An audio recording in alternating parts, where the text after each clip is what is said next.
What's up guys, Razor here with another tech video for you guys today. And today I bring guys a quick in-depth review of the Brando Bluetooth keyboard case for the iPhone 6.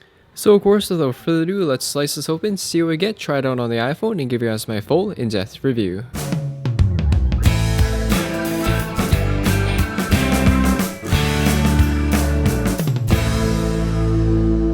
So the keyboard case comes in pretty standard packaging here. There's also a white model available for those of you white iPhone users, or silver and gold I mean. Popping this open, we have the keyboard itself.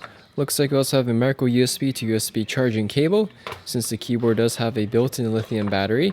And the battery, it says, has a 45-day standby time, so it should last you quite a while when it's not in use, and also I'd probably say a week or two when in use from my past experience with keyboard cases.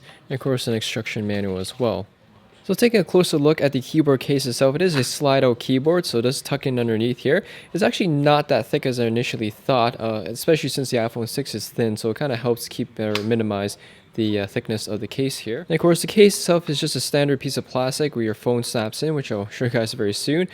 Standard QWERTY-style keyboard as well. Get a nice tactile feedback when you press on the buttons here. On the left side here, you have your on and off button, as well as the Bluetooth connect button as well. And on the right side, you have 3 indicator lights, one for Bluetooth, one for the battery, and one for charging. The back side of the case features a very nice slick matte finish, which I really like how the company did that, just because it's a lot more cleaner looking and resists scratches than a standard glossy plastic finish.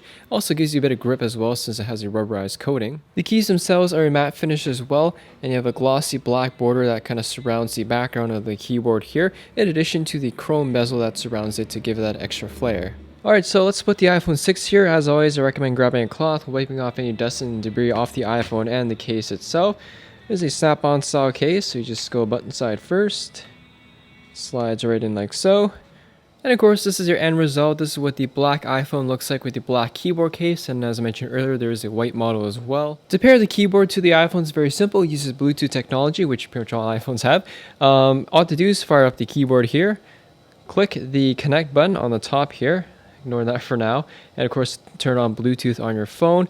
And for the first time, it's going to ask you to punch in 4 numbers, hit enter, and after that your phone recognizes the Bluetooth frequency or whatever, and you don't have to do that again. So all you have to do is flick on Bluetooth, flick this on, and it should connect automatically. Before we take a look at the keyboard, let's just take a quick look at the case itself. It's just basically a thin snap-on style case. I'm assuming they use that form factor just to keep the case as slim as possible. Nothing too special about this particular case. You have a large opening on the bottom here for your headphone jack, lightning ports, speakerphones. On the side here, you just have a large cutout for the volume keys, as well as the ringer vibrate switch. The top is also open. And finally, on the back here, you do have a cutout for the power button as well. The most important feature of this entire case, of course, is the keyboard function itself, which slides out like so. The keyboard obviously has all your standard letters and punctuation marks, periods, commas, etc. Enter key, backspace. The only thing I wish it was a little bit bigger was the space bar here. It also carries secondary function keys, which are the blue buttons here. All you have to do is hold down the FN button. And for example, if you want to turn on the backlight, just hold that, hit the backlight, and it turns on like so. There's also brightness control. You can also have music controls on here as well, and a few other nifty features such as the home button and the lock button. So it's kind of cool that they added extra functions to the keyboard to make it that much more versatile. Here's another shot of the backlit function of the keyboard here. There's an auto shut off to save battery life, of course, but every single letter, key, symbols, and such are lit up, which is really nice. And the last bit I just want to show you guys is a quick demo of me typing on the keyboard here. Keep in mind this is probably going to be slow because it's like with any keyboard, it does take a bit of time to get used to. But anyways, I'm just going to type that sentence up there. Here is a random Razer review of the Bluetooth keyboard.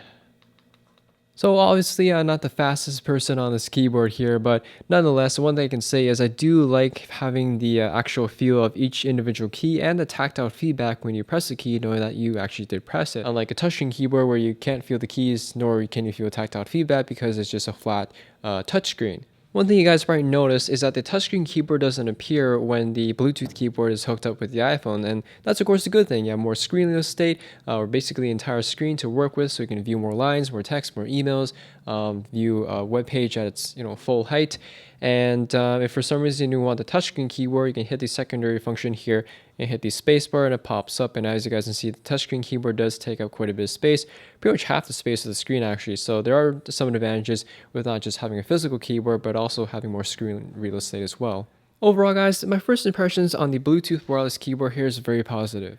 I think the company has done an excellent job at designing a keyboard case that's slim, yet still functional and offer a bit more versatility than your average keyboard case that you may experience in the past.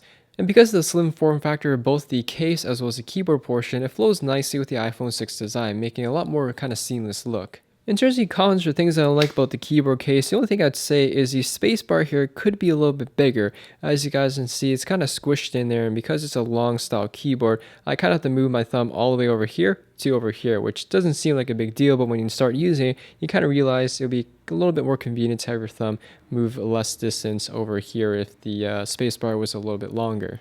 In conclusion guys, I definitely recommend the Brando Bluetooth keyboard. It's a very well designed case, works as advertised, and for those of you who miss your BlackBerry keyboards, this is probably the next best thing to using a physical keyboard along with your iPhone. And is also a must-have accessory for those of you who want to text and type a lot and have a bit more efficiency and accuracy. Thanks for watching guys, hope you guys enjoyed the video, and that's my quick in-depth review of the Brando Bluetooth wireless keyboard case for the iPhone 6. As always, I'd like to thank Brando for shooting this out for review. Hit that like button, as always helps me out, and I'll see you all next video.